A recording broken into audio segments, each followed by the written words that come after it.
धरने पर बैठे, जोर जोर से नारेबाजी हुई, हंगामा शुरू हुआ। इससे पहले सरकार कुछ समझ पाती, इससे पहले प्रशासन कुछ समझ पाता, कांग्रेस ने अपना धरना शुरू कर दिया। कांग्रेस ने आंदोलन का एक नया स्पॉट तय कर लिया और वो स्पॉट था जंतर मंतर नहीं बल्कि पीएम आवास के पास वाला एरिया, आउट गेट वाला एरिया, जहां मुख्य गेट के कंपैरिजन में थोड़ी कम सिक्योरिटी होती है। उस एरिया में बैठकर कांग्रेस ने प्रदर्शन करना शुरू कर दिया। अब राहुल गांधी ने इस बीच पूरी तैयारी की थी। अब देखिए, कांग्रेस की तैयारी पूरी थी क्योंकि कांग्रेस ने बाकायदा सांकेतिक तौर पर हथकड़ियों का भी इंतजाम किया था।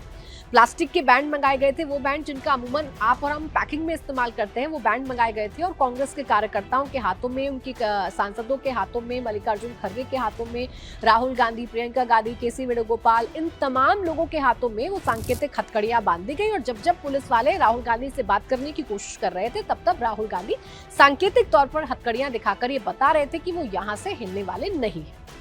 अब मसला यह है कि हाई सिक्योरिटी जोन है। बात यह है कि नेता प्रतिपक्ष धरने पर बैठे हैं। ऐसे में सरकार करे तो क्या करे, प्रशासन करे तो करे क्या करे। बड़े बड़े अधिकारी मौके पर पहुंचे, राहुल गांधी से बातचीत की गई, राहुल गांधी को समझाने की कोशिश की गई। ये कहा गया कि यहाँ से अपना धरना आप दूसरी जगह पर शिफ्ट कर लीजिए। लेकिन राहुल गांधी धरना खत्म करने की मंशा से नहीं बल्कि इस पूरे आंदोलन में लीड लेने की मंशा से धरने पर बैठे थे। तो इतनी आसानी से राहुल गांधी धरना खत्म करने वाले तो है नहीं। जब पुलिस की कोशिशें नाकाम हो गई तो फिर सरकार की तरफ से बातचीत का रास्ता खोला गया। पीएमओ के एमओएस और सरकार में मंत्री जितेंद्र सिंह को जिम्मेदारी सौंपी गई। जितेंद्र सिंह राहुल गांधी के पास पहुंचे, धरने वाली जगह पर पहुंचे। राहुल गांधी और जितेंद्र सिंह के बीच में तकरीबन 15 से 20 मिनट की बातचीत हुई। जितेंद्र सिंह की तरफ से ये ऑफर राहुल गांधी को दिया गया कि कल संसद में इस मुद्दे पर डिबेट डिस्कशन के लिए सरकार तैयार है। लेकिन अब बात डिबेट डिस्कशन से कहीं आगे निकल चुकी थी। डिबेट डिस्कशन की मांग तो आज सुबह से राहुल गांधी संसद के अंदर कर रहे थे। राहुल गांधी आज बाकायदा लोकसभा स्पीकर ओम बिरला से मिले थे और उन्होंने नीट के मुद्दे पर, छात्रों के साथ हुई बर्बरता के मुद्दे पर सरकार से डिस्कशन करने की मांग की थी। उस वक्त उनकी इस मांग पर ध्यान नहीं दिया गया। तो अब जब राहुल गांधी को दोबारा ये ऑफर सरकार की तरफ से दिया गया तो राहुल गांधी ने इस ऑफर को ठुकरा दिया।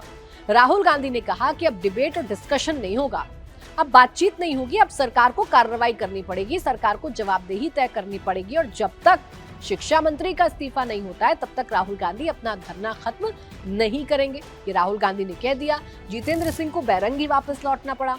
पुलिस वाले खड़े तो हैं इस वक्त पीएम आवास के पास, आउट गेट के पास, लेकिन वो कोई कार्रवाई नहीं कर रहे हैं। जानकारी ये मिल रही है कि अभी पुलिस जबरन राहुल गांधी का धरना खत्म करवाने के मूड में नहीं है, क्योंकि राहुल गांधी नेता प्रतिपक्ष के तौर पर धरना दे रहे हैं। राहुल गांधी के साथ प्रियंका गांधी हैं, उनके पार्टी के तमाम सांसद हैं। अब जो धरना मुट्ठी भर लोगों से शुरू हुआ था, देखते ही देखते उस धरने में लोग जुड़ने लगे।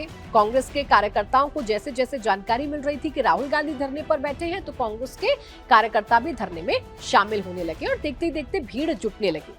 और इसका आह्वान खुद राहुल गांधी ने भी कर दिया। राहुल गांधी ने अपने एक्स पोस्ट के जरिए जो कहा, वो बातें मैं आपके सामने रख देती हूँ जिससे आपको समझ में आ जाएगी कि राहुल गांधी की मंशा क्या है। राहुल गांधी अभी फिलहाल धरना खत्म करने वाले नहीं है।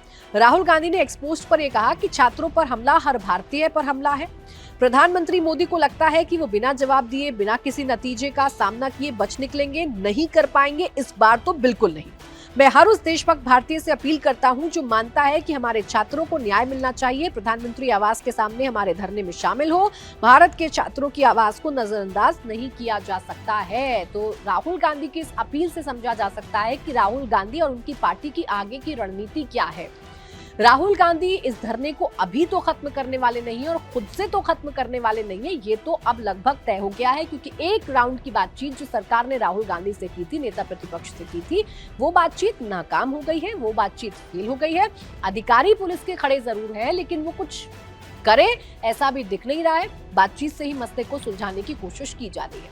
अब आप ये कहेंगे कि जब जंतर मंतर पर प्रोटेस्ट चल ही रहा है, जब जंतर मंतर पर नेताओं का जमावड़ा लग ही रहा है और कल जंतर मंतर से ही संसद की तरफ इतनी बड़ी संख्या में लोगों ने कूच किया, दिल्ली के हालात खराब हुए, पुलिस और प्रोटेस्टर्स के बीच में झड़प हुई जिसमें प्रोटेस्टर्स घायल हुए, जिसमें पुलिसकर्मी घायल हुए, तो राहुल गांधी अलग से पीएम आवास के बाहर क्यों बैठ रहे हैं या पीएम आवास के पास जाकर क्यों बैठ गए? तो इसका सीधा सीधा जो मकसद है, जो उसकी सीधी सीधी वजह है, वो ये कि कल तक युवाओं की इस लड़ाई में कांग्रेस पिछड़ गई थी।